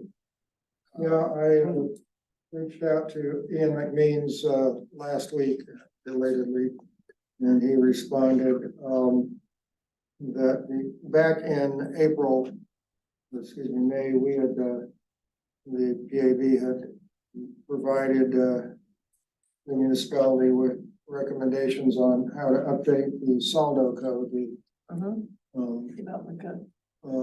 the development code, and recommended that the ordinance reference the what's the official term here, the Pennsylvania managed lists of noxious plants and weeds and invasives. There are two actually, one by the Department of Agriculture and one by the ECNR. And so, and I think Rob, probably had this idea originally, and it's a good and an excellent one, that rather than constantly having to update the ordinance, you know, the state list be incorporated by reference, and that the Saldo be revised and refined to recommend the future planting of non-invasive native plants, but not have a official. Just have less to list. update. Yeah. Don't want to have to keep track of it. No, I know, makes a lot of sense. And, Ian went back, late last week, that those recommendations were passed along to the consulting firm that's helping update the Saldo. I Sure. had an informal conversation with Elaine Kramer, who's, working for the consultant and also Good, ex-KB member. that's great. And she mentioned that, they were thinking along the same lines and they're taking our recommendations. It looks like those are moving forward. Yeah, So. it's wonderful. Thanks, Tom. Comprehensive plan. It's hot potato of the upcoming meeting. The next meeting is tomorrow. And I can go, but for only 45 minutes. Is anyone available at 6 PM to 7:30-ish? Would like to represent Parks Advisory at the comprehensive plan workshop on mobility. It occurs here. It's about 7 people talking about roads and bikes and Sidewalks, and bike sidewalks. lanes, and all the stuff that makes communities great. It's interesting. No pressure, but. Okay, I'll go for I 45 would minutes. love to go, but I can't. Well, I mean, I'd be happy to go if no one else wants to. I mean, it's interesting. Yeah, and I'd like to get up to speed, I don't think I can wax expert on the topic. On behalf of the PAB or anybody else, but, Okay, we'll send you the invite then. Thank you. okay, sure. 6 o'clock tomorrow here. No donuts. Park visits, purpose, format, documentation. We touched on this last meeting. I've been lax in pushing us out into the parks to visit. A couple questions to frame it before we, really solidify. Because the boards are changing. Like, what is what's the future look like relative to this? How much, I don't know, like how much value is there? Or is it just people are in the parks casually and we ask Rudy or Phil about anything we see generally, like? Well, I mean, for your benefit, I mean, we have historically in the fall visited different parks, usually 2 or 3 for each meeting. And Richard goes back more historically on this, and typically it's used to kind of not so much look at things that need to be like new designs or things like that, but to look at maintenance issues essentially, or hazards, and create a list for Phil and Rudy to work off. And plus it gets us out there to make sure we know all the parks. It goes Would back that to be- the original Parks Board, which the city drifted away from, was 1 rep from each ward, an environmental engineer and a programs expert, public programs. And so the purpose of the visits in part was to get people from a given ward to see parks in the other ward. Sure. Then there was a 2003 master plan, and my understanding was part of it was then there was a focus on maintaining, there was to point out we need to do a lot more maintenance in our parks, which was when the city kids youth population declined, and then it started to rebound. Okay, we need to reinvest the parks, we got youth growing. So there was from 2003 or 4 through 5 when I joined the board, there was a focus on what are the items on the master plan, what's the maintenance we need done. Phil and Public Works were doing, nailing things and getting stuff done. And so that's where it originated from. And then we kind of perpetuated it, we slowed it down because we had a new master plan. It all dates back. I think there was a fair amount of structure when before when it was one joint board and it was programmed. Oh, okay, yeah, and- it's interesting. So I that's think where. the hang up I've had is that we spent a lot of time during the master plan process. Yeah. And a lot of it's documented. It's still there. And we're gonna work through it. But over, 15 years. So if we are to do it, I'd like to see it to be not redundant. So I'm trying to think of, do we just do it simply as Well, we you list could- out the you could- parks? You could do it against the master plan. Every park had a list of priorities from the master plan. You could schedule visits and say, we're gonna review, what have we done against the master plan recommendations? Do that. Because they weren't necessarily all the same, and that's kind of what the original park visits were from, and the 2003, each park had a much more thorough individual park plan. There was very specific plans, from what I recall, for each park, and the parks visits were specifically to do that. What's in the master plan for this park and its parks plan? We as Parks Board, how do we prioritize those, work with Public Works to get those things done? And it was a wash, rinse, repeat for years, Okay. That's what was explained to me when I joined the board in 2016 or so. So what about the flagging aspect of it, Rudy? Is that of any benefit for you? From what standpoint do you mean? Peter? Well, like when I was chair, that's how it was presented to me. It was that it was a benefit to Phil to give him a laundry list of stuff. It is, I mean, with our resources, sometimes there's limitations on how much we can get to at a certain given point, number one. Number two, it helped us to also develop and check the boxes of things that we completed, number one, and also develop our plans, which becomes our budget, whether it's maintenance budget or capital budget over the years as well. So, the visits to Meadowcroft Park, everybody saw that it wasn't accessible. It became a priority for the board. It became our priority, and funding was appropriated for the updates of that park. So, and now we have accessibility to that park. So that's just one example of many things. From a maintenance standpoint, I've said this before, things change from day to day, hour to hour, minute to minute. You can walk and see a pop ball laying on the ground or a potato chip bag, and the guys just haven't been there yet. At the end of the day, you go back, the trash has been emptied, the tables are wiped off, things are done, so it's a lot of that day-to-day maintenance has to do with timing and so forth. Or if somebody sees some graffiti, so we say, hey guys, there's some graffiti here next time you're in the park. Believe me, we get a lot of feedback from the community. I mean, like I said, we have 33,000 inspectors in the community, so. Yes, we do. So what's feasible? How many per meeting, or should I just kind of until April and try to close it out? See where it fits. I mean, it's captured in that document that Phil put together with the bullet items, and that's one of them, the parks visit. So, the new board, will it be beneficial that will all the members want to visit all the parks? I mean, that's just a question to be answered, I guess, and to see how that fits into the role of the entire board. The key thing is, the sports are, there needs to be an annual schedule of the meetings and an agenda for each meeting. That's one thing that the Parks Board, this goes back a long, long way, having an agenda.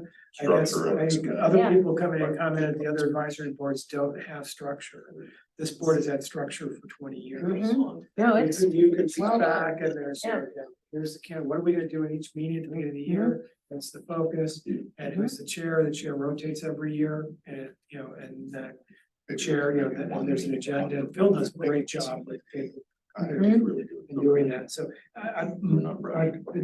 we've been told the other boards don't do that.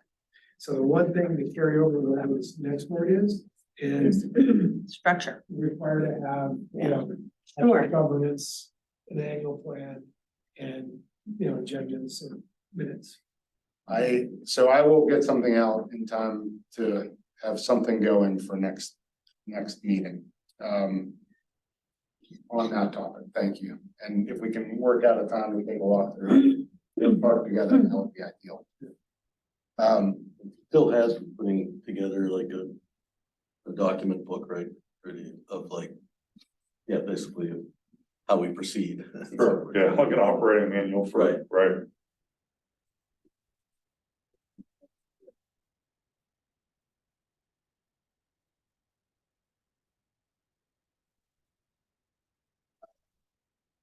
Next, one of my favorite topics, not gonna spend much time on this.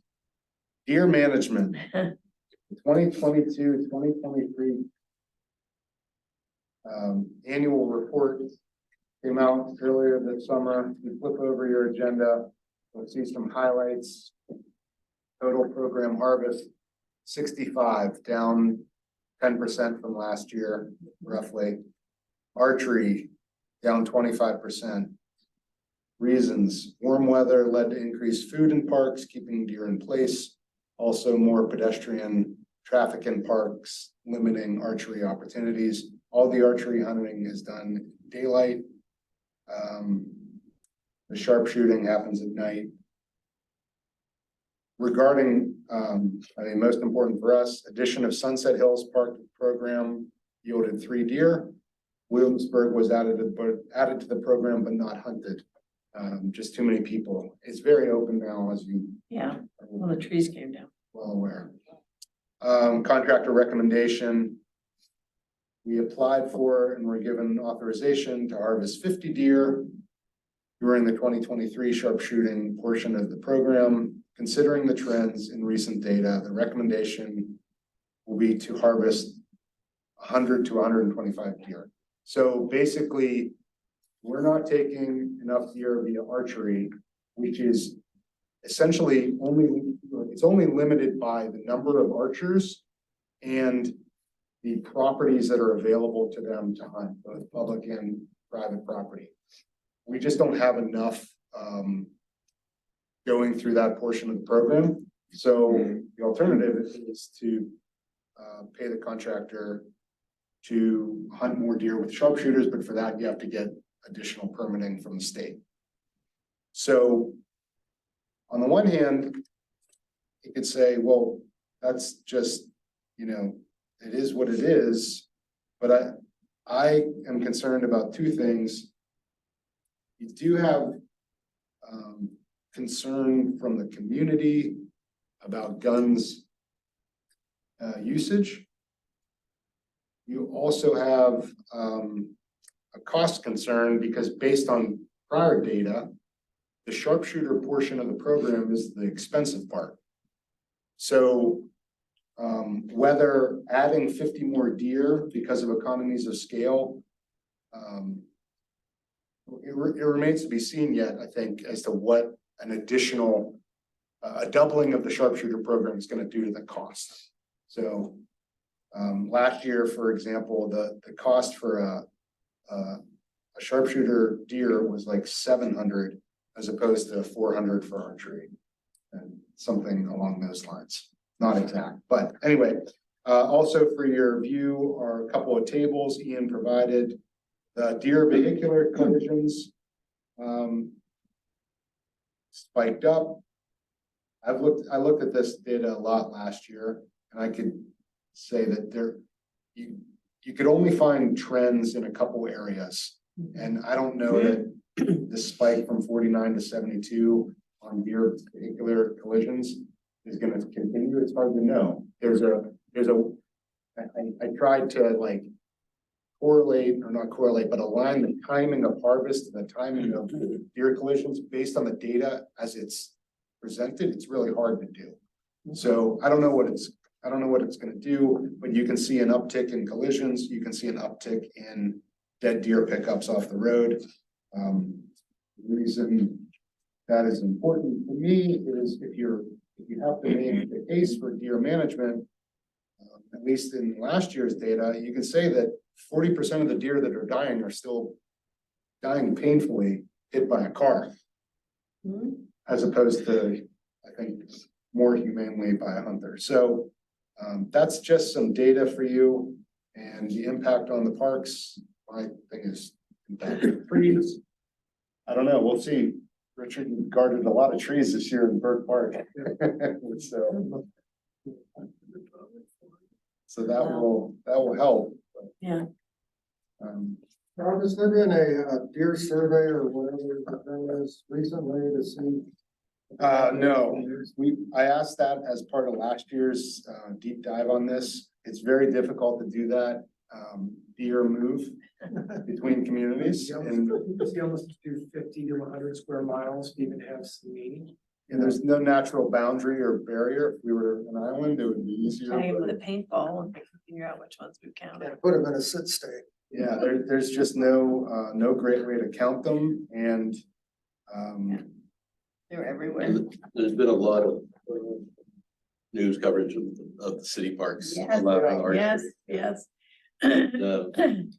One thing I'm not sure, I think you might be misreading, but I'm not positive, but. So the game commission gave them permission to harvest 50 by sharpshooting. SWMS is suggesting that we increase the harvest goal to 125, 100 to 125. It's unclear. That they may mean by adding 50 to 75 archery captures, which clearly they're not hitting. Well, So, I but it is don't- unclear that language. I think our archery is unlimited. It's only limited by our ability to, But I mean, the SWMS can't increase the harvest goal. It's the game commission. Well, that's what they may mean is go back and apply. Yeah, for they may, it. they That's should, what- it should be written. yeah, that was a direct one. I agree with you. It's not clearest. What I took from it is we're gonna at least double the sharpshooter. Request that from the game. Yeah, commission. request it. Hmm. So, Gonna hear a lot more from Colonel Hen. so anyway, come to a commission meeting to hear Yeah. more about. He can loop everything back to that, including bombing by Russia. That one blew me away. Hard to keep a straight face some days. Any questions about this? Would anyone like to solicit property owners that may not be part of the program? It is clearly stated on the website, if you'd like to donate your property to the program. You have to have a big parcel. Yeah. It can't Be be close connected to to other neighbors to houses, agree. yeah. Combined neighbors, so. The challenge is, like there were certain, they can't be within so many feet, 6%. so the city did a big campaign to get people a couple Yeah. years back. And, there was just a lot of restrictions, so you can't be. Look so at the yard close to safety school, zone from any they structure. can't be- Yeah, it's hard. So, yeah, it'll be interesting to see what the next cycle of conversations brings. So, okay. Mission meeting, message, September meeting topics and volunteers.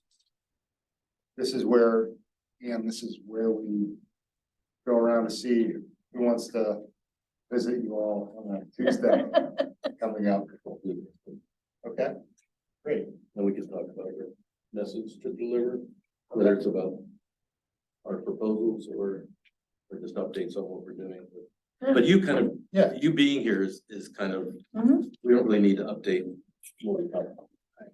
At some point. It doesn't hurt. Okay. It doesn't hurt. I mean, sometimes what we try to do during our discussion session is update each other on what we've heard from the different boards and authorities. We don't always have time. You have like Oftentimes 10 we're not- minutes for all the boards. or Yeah. something. But I mean, but even then, sometimes that 10 minutes goes away because we've had some other subject that was more in depth or we needed more information and it just took longer. So I don't think it hurts to come to a commission meeting and say what you've been doing. One thing I'd suggest for a topic is the public gardens. I mean, that fits into sustainability and just trying to get funds for the gardens and what's getting improved and. The community gardens, not public gardens, but is there, based on what's in the budget, should there be some kind of discussion? Because it fits under program under recreation. Under the golf course, so Yeah, that's, it's So we again, it's an orphan because Yeah, so- sports doesn't really care about community garden, but it's under their jurisdiction technically. program. Yeah, and, yeah, Dave said it's in the operating and it's been in the operating, but is there enough demand for it to do something like paddle?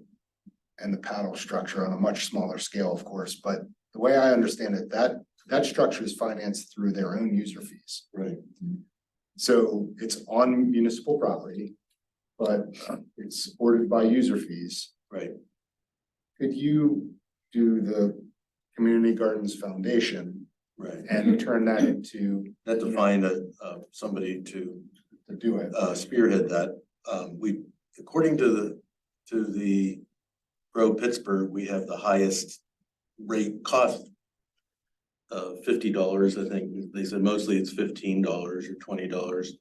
So I think if we were paying that to a general pot, but you have to create then I don't know, do you have to create a separate nonprofit for the Yeah, that's what foundation? Upper St. Clair has. There's actually, Yeah. Upper St. Clair's was done by Mount Lebanon residents. Oh, okay. So they created if you look at the person who was chair of it, she created and was the president of the nonprofit. But then they have a lease with Upper St. Clair to lease their community garden. And that garden gets bigger every year and nicer, and so there is a whole nonprofit that's supporting it. But you still have to coordinate with like Public Works or golf course management in terms of if we wanted a pile of mulch delivered or something, or for the tilling. I sent emails to Dave multiple times saying there's a group of gardeners who are willing to volunteer to put up a less, like not cyclone fencing, but there's heavy mesh netting that you can use, almost like rope-like netting, which I've seen used at other large places. So, but I don't get a response. So, But yeah, sometimes to point out, like, look at what Upper St. Clair's done, and it's being successful, the garden's getting bigger. I don't know if they use the leaf mulch, the decayed mulch, if they have that right there. I mean, that's I where have- their dump is, and then they haul the soil over. I have the email, yeah, that's what we've suggested too in the past is because we end up having to haul all the materials down, that's the slope and then disperse it, but I have all the emails, so I'll send an email out to folks and see if there's.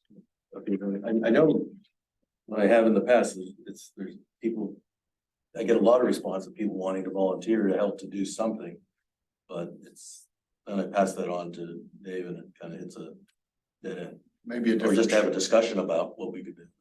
Dead end. So I think I'll send that out and see Yeah, that'd some be- energy and maybe we just do stuff when we're. I'm not a big sustainability fan and everything else, but when you read, it also says about grow local, eat local. Right. There's all sorts I've been involved in the community garden that was, a portion went to a food bank. And we grew things that the food bank requested. There's so many community engagement things you can do on a well-run one and. Is that something that fits in the comprehensive plan? Because it's falling through the cracks. Right. It's not, we have a community garden, but We do have people growing for the kitchen, for the South Hills shim. But it's a bunch of individuals have plots, it's not. Right, it's all an individuals. Association that's coordinated and. Fun for, your next big. thing. My next big project. Motion to adjourn, Second, all in favor? good night. Thank you. Thanks, Tanya, Kelly, Thanks, Phil. Kelly. Good Thank night, you. thank you. Bye. Bye. The association that leases the land from the